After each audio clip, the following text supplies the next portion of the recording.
नमस्कार दोस्तों, स्वागत है आपका हमारे चैनल में। अगर आप भी गवर्नमेंट एग्ज़ाम्स की तैयारी कर रहे हैं और एक ऐसे प्लेटफॉर्म की तलाश में हैं जहां आप एमसीक्यूज़ के माध्यम से अपने कंसेप्ट्स को आसानी से रिवाइज कर सकें, तो आप बिल्कुल सही जगह पर आए हैं। इस चैनल पर आपको रोज़ाना करंट अफेयर्स के साथ साथ सबसे महत्वपूर्ण जनरल नॉलेज टॉपिक्स मिलेंगे, जिन्हें आसान, स्पष्ट और एग्ज़ाम ओरिएंटेड तरीके से समझाया जाएगा। हमारा उद्देश्य है आपकी प्रिपरेशन को स्ट्रॉन्ग बनाना, आपकी स्पीड और एक्यूरेसी को इम्प्रूव करना और आपको सिलेक्शन की ओर करीब ले जाना। तो जुड़े रहिए, प्रैक्टिस करते रहिए और इस जर्नी को हमारे साथ आगे बढ़ाइए। सबसे पहले हम शुरुआत करेंगे एशियंट इंडियन हिस्ट्री से, यानी कि प्राचीन भारत के इतिहास से। तो इसमें सबसे महत्वपूर्ण टॉपिक जो है वो है इंडस वैली सिविलाइजेशन, यानी कि हम जानेंगे सिंधु घाटी के बारे में। तो आपका पहला प्रश्न है, which site of the Indus valley civilisation is famous for its dockyard? Sindhu घाटी सभ्यता का कौन सा स्थल अपने गोदी के लिए प्रसिद्ध है? तो सबसे पहले मैं आपको डॉकयार्ड के बारे में थोड़ा सा बता देती हूँ। डॉकयार्ड का मतलब होता है वे स्थान जहाँ पे जहाज वगैरह बनाए जाते हैं, जहाँ पे उनकी जहाज वगैरह की मरम्मत की जाती है।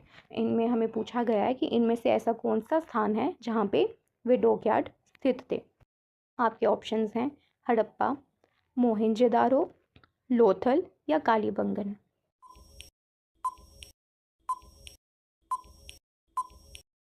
तो आपका सही उत्तर है लोथल। लोथल के रिगार्डिंग कुछ इंपॉर्टेंट पॉइंट्स हैं। Lothal is the only Indus valley site with a dockyard showing advanced maritime trade. अब लोथल ही एकमात्र ऐसा स्थान था जहाँ पे डॉकयार्ड था, यानी कि जहाँ पे जहाज बनाए जाते थे और जहाज वगैरह की मरम्मत होती थी और वहाँ से उन्हें ट्रेड के लिए लिया जाता था।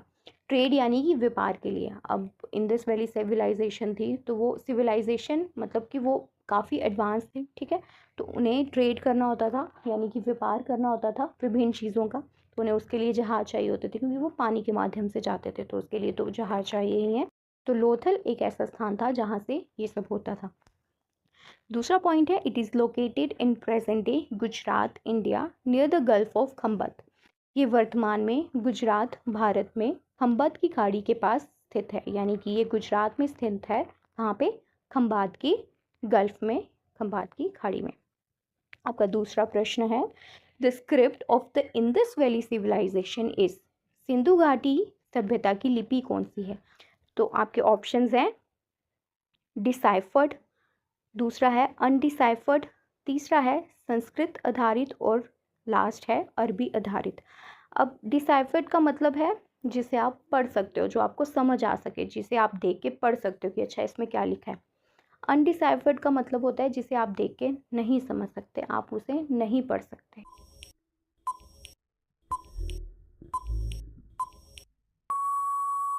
सही उत्तर है अनडिसाइफर्ड, यानी कि अपठित, जिसे पढ़ा नहीं जा सकता है। अब इसके भी कुछ इंपॉर्टेंट पॉइंट्स हैं। The script is believe to be written from right to left. अब इस स्क्रिप्ट को भी दाहिने से बाहिने की ओर लिखा जाता था और वैसे ही पढ़ा जाता था। पर अभी मैंने आपको कहा कि ये अनडिसाइफर्ड थी, मतलब इसे तो पढ़ा नहीं जाता था। अब क्यों नहीं पढ़ा जाता था, ऐसा किस तरीके से वो लिखी गई थी कि उसे क्यों नहीं पढ़ा जाता था? तो वो लिखी गई थी, it was written using symbols and signs on seals and tablets, यानी कि चिन्हों और संकेतों के रूप में उन्हें मोहरों और पट्टिकाओं पर लिखा जाता था। तो बेसिकली वो सिम्बल्स और साइंस यूज़ करते थे, चिन्ह और संकेत वगैरह यूज़ करते थे, उसके थ्रू वो उन स्क्रिप्ट्स में उन्होंने लिखा था।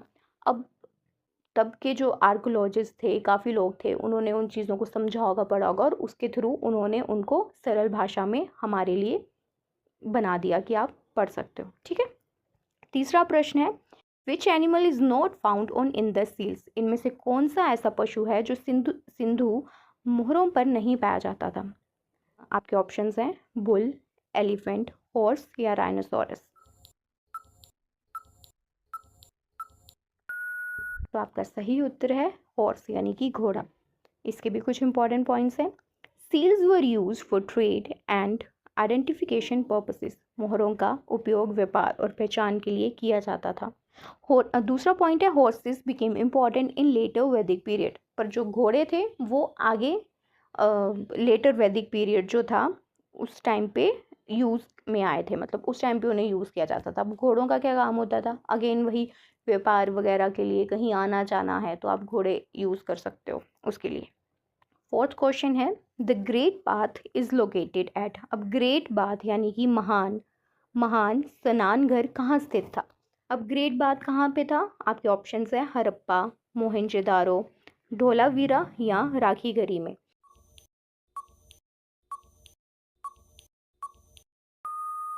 उत्तर है मोहनजोदारो। अब इसके भी कुछ इंपॉर्टेंट पॉइंट्स हैं। It is one of the most important structures of Indus valley civilisation. अब देखिए, ये सिंधु घाटी का एक बहुत महत्वपूर्ण स्ट्रक्चर था, एक बहुत महत्वपूर्ण संरचना थी। अब आपने हर बार एक चीज़ देखी होगी कि मैं कह रही हूँ इंडस वैली सिविलाइजेशन, सिविलाइजेशन, तो सिविलाइजेशन का यहाँ पे क्या अर्थ है। सिविलाइजेशन आया है सिविलाइज्ड वर्ड से। अब सिविलाइज्ड कौन होते हैं या क्या चीज़ है सिविलाइज्ड, वही जो बहुत ज़्यादा डेवलप्ड होते हैं, बहुत एडवांस्ड होते हैं। ठीक है, आप अभी के समय में जैसे देख सकते हो जापान, चाइना कितने एडवांस्ड है, वो उन्हें हम सिविलाइज्ड कह सकते हैं। ठीक है, वो क्या है, डेवलप्ड कंट्रीज़ हैं, सिविलाइज्ड कंट्रीज़ हैं, वहाँ पे सिविलाइजेशन है और बहुत अच्छे तरीके की सिविलाइजेशन है। क्यों है, क्योंकि वो बहुत एडवांस है, बहुत डेवलप्ड है। वो जो हम अभी हमसे कितना ही आगे चल रहे हैं, वो हम अगर अभी 2026 में हैं तो जापान तो 2050 में चला हुआ है। तो वो कैसे है, क्योंकि वहाँ पे एडवांसमेंट बहुत ज़्यादा है। तो उस समय भी, जब पहले के समय पे प्राचीन भारत में भी जो हमारी हड़प्पन सिविलाइजेशन थी, उसको इंडस वैली सिविलाइजेशन इसलिए भी कहा जाता है क्योंकि जो इंडस नदी थी वे वहाँ पे स्थित थी और वे एक बहुत महत्वपूर्ण हिस्सा थी उस सिविलाइजेशन का। ठीक है, इंडस नदी, इसलिए उसे इंडस सिविलाइजेशन भी हम कहते हैं। ठीक है, तो अब जो हड़प्पन सिविलाइजेशन थी वो इसीलिए वहाँ के लोग इतने सिविलाइज्ड थे, मतलब कि वो हर चीज़ उनके पास थी, वो हर चीज़ करते थे, हर चीज़ उन्होंने बहुत तरीके से बनाई थी, करी थी, इसीलिए उन्हें सिविलाइजेशन वर्ड स्पेसिफिकली हमने यूज़ किया, सिविलाइज्ड कहा गया है। ठीक है, नेक्स्ट है the great bath is considered a public water tank use for ritual bathing. इसे धार्मिक स्नान के लिए उपयोग किया जाने वाला सार्वजनिक जल कुंड माना जाता था। अब क्या है, जो ग्रेट बाथ है उसे हर कोई यूज़ कर सकता था, वो इस तरीके से बनाया गया था और इस जगह पे बनाया था कि वो सभी के लिए था, वहाँ पे हड़प्पा के जितने भी लोग थे सभी उसे यूज़ कर सकते थे। ठीक है, नेक्स्ट क्वेश्चन है which metal was not known to the Indus people. इनमें से ऐसी कौन सी धातु है जिसे सिंधु घाटी के लोग नहीं जानते थे। तो आपके ऑप्शंस हैं कॉपर यानी कि तांबा, ब्रोंज यानी कि कांसा, आयरन यानी कि लोहा, गोल्ड यानी कि सोना।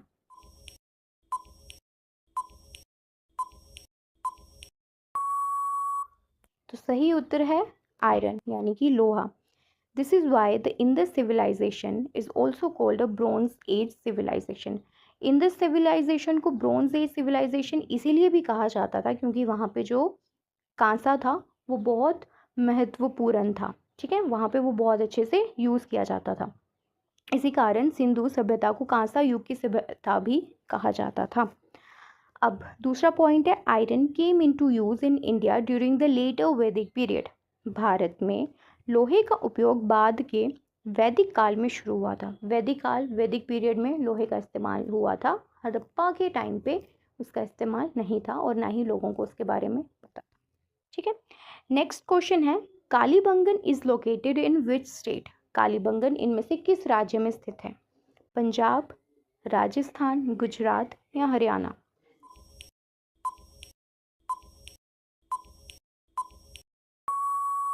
ये उत्तर है राजस्थान। अब इसके भी कुछ इंपॉर्टेंट पॉइंट्स हैं। Kalibangan is situated on the banks of the Ghaggar river. यह खगर नदी के किनारे पर स्थित है। It is an important site of the Indus valley civilization. ये इंडस वैली सिविलाइजेशन यानी कि सिंधु घाटी का एक बहुत ही महत्वपूर्ण स्थल है। बहुत अब महत्वपूर्ण स्थल तो है, अब क्यों है वह हम आगे जानेंगे।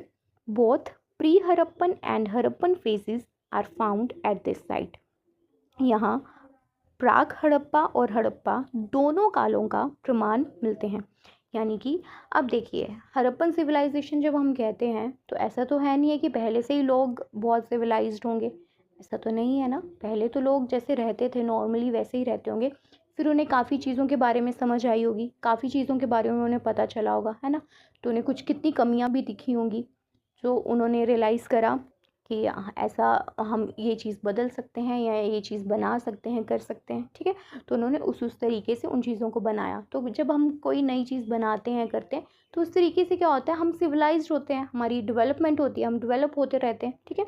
तो प्री हड़प्पन मतलब पहले लोग कैसे रहते थे, फिर हड़प्पन मतलब उसके बाद लोग कैसे रहते थे, फिर पोस्ट हड़प्पन भी रहा होगा कि उसके मतलब बाद और कैसे रहे होंगे लोग, ठीक है। तो ये सब का प्रमाण हमें कालीबंगन में मिलता है। कालीबंगन में उस तरीके से वो साइट्स बनी हैं, सब चीज़ें वहाँ पे वैसे अभी हैं, जिससे लोग समझ सकते हैं, उन्हें पता चला कि कैसे हड़प्पा के लोग उस टाइम पे रहते थे, ठीक है। तो इसीलिए इसको एक बहुत इम्पॉर्टेंट स्थल माना गया है इंडस वैली सिविलाइजेशन का, सिंधु घाटी का। Seventh question is, what was the main occupation of the Indus people. Sindhu सभ्यता के लोगों का मुख्य व्यवसाय क्या था, मतलब जो सिंधु घाटी के लोग थे वो क्या काम करते थे, सबसे इम्पोर्टेंट क्या था, मतलब किस तरीके से वो अपनी रोजी रोटी कमाते थे, क्या करते थे वो। आपके ऑप्शंस हैं हंटिंग यानी कि शिकार, एग्रीकल्चर यानी कि कृषि, फिशिंग यानी कि मछली पकड़ना, या पेस्ट्रोलिज्म यानी कि पशुपालन करना।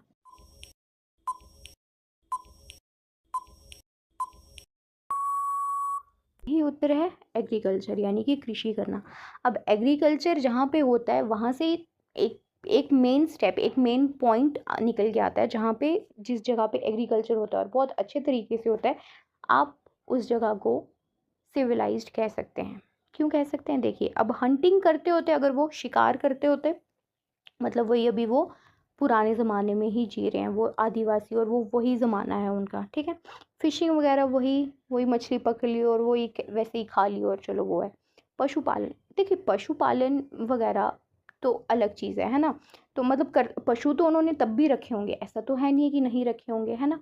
बट मेन उनका क्या पर्पज़ रहा होगा, मेन वो किस तरीके से सिविलाइज्ड कहे गए, क्योंकि वहाँ पे एग्रीकल्चर होता था।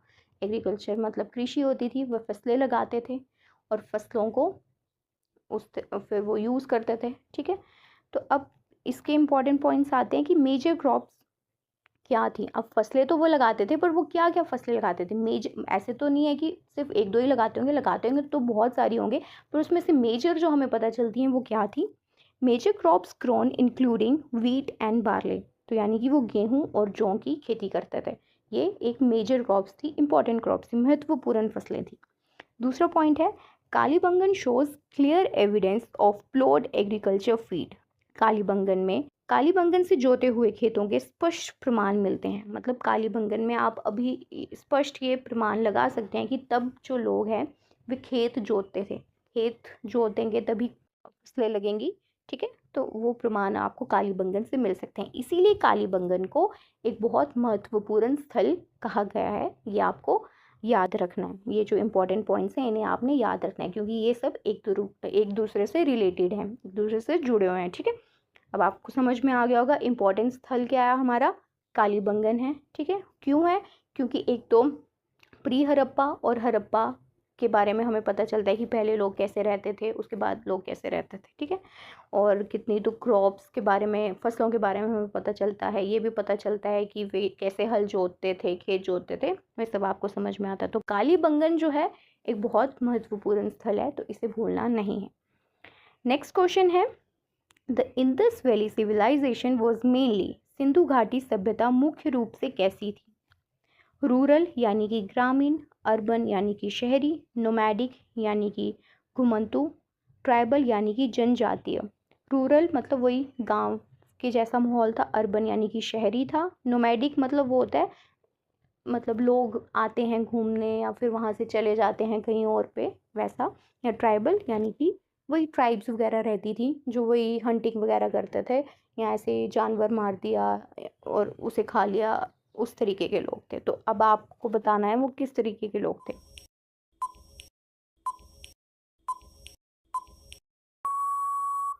तो सही उत्तर है अर्बन, वे शहरी थे, तभी तो उन्हें सिविलाइज्ड कहा गया था, सिविलाइजेशन इसीलिए तो कहा गया उन्हें, है ना।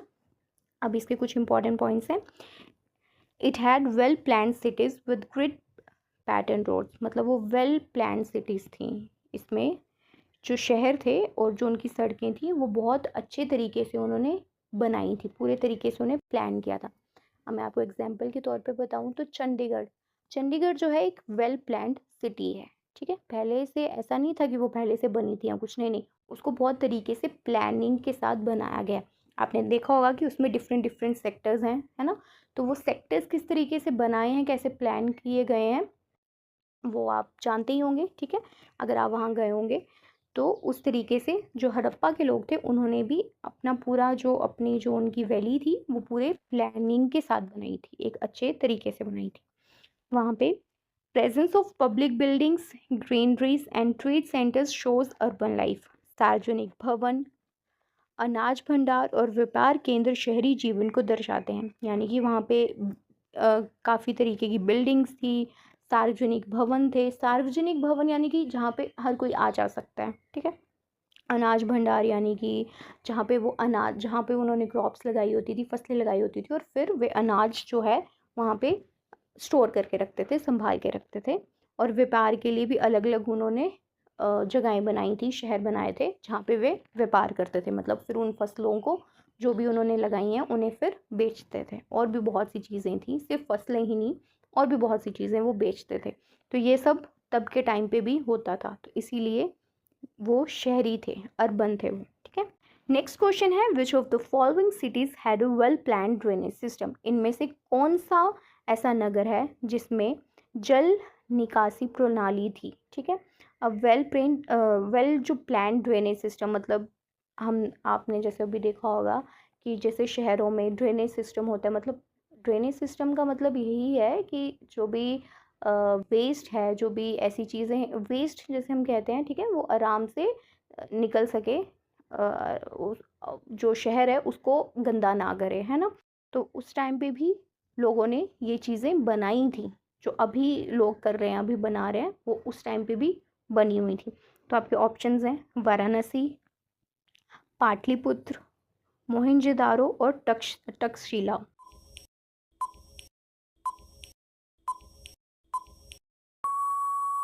ये उत्तर है मोहनजोदारो।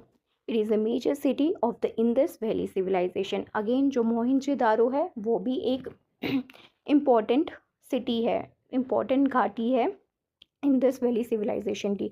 तो आपको याद रखना है मोहनजोदारो और कालीबंगन, ये बहुत इंपॉर्टेंट है, ठीक है। This shows high level of civic sense and engineering skills, ठीक है।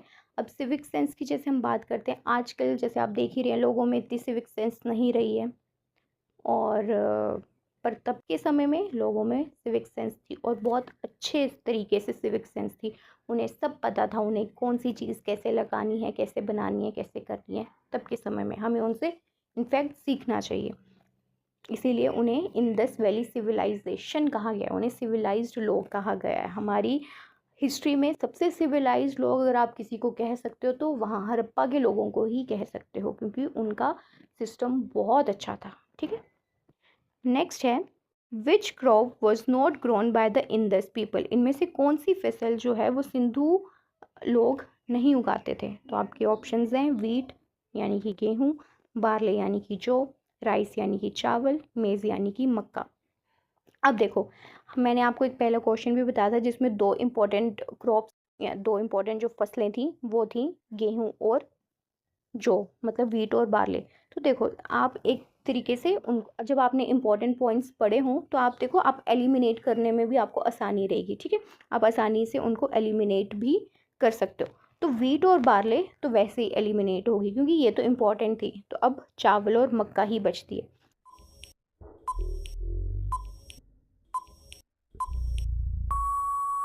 ये उत्तर है मक्का, मतलब मेज़ जो है वो उसको नहीं उगाते थे। The Indus valley civilisation people mainly grew wheat and barley, मतलब वो मेनली जो है वो गेहूँ और जौ को ही उगाते थे। Maize came to India much later, जो मेज़ है वो बहुत बाद में आई थी, ठीक है। अभी उनके टाइम पे जो मक्का है वो नहीं उगाते थे, वो बहुत बाद में आई थी, ठीक है। तो मक्का इज़ लाइक वो बहुत बाद में आई है, तो उसको आप स्किप करो, ठीक है। तो आपको मक्का याद रखना है कि वो उनकी इम्पॉर्टेंट जो क्रॉप है वो नहीं थी, वो उसे नहीं उगाते थे। ठीक है, तो आज के लिए इतना ही। अब कल फिर मिलेंगे। अगर आपको ये वीडियो अच्छी लगी हो तो प्लीज़ इस चैनल को सब्सक्राइब कीजिए, लाइक कीजिए, कमेंट करिए और बताइए आपको क्या चीज़ समझ में आई, क्या चीज़ समझ में नहीं आई, या किस टॉपिक पे आप नेक्स्ट वीडियो चाहते हैं, वे आप कमेंट्स में लिख सकते हैं। Thank you so much.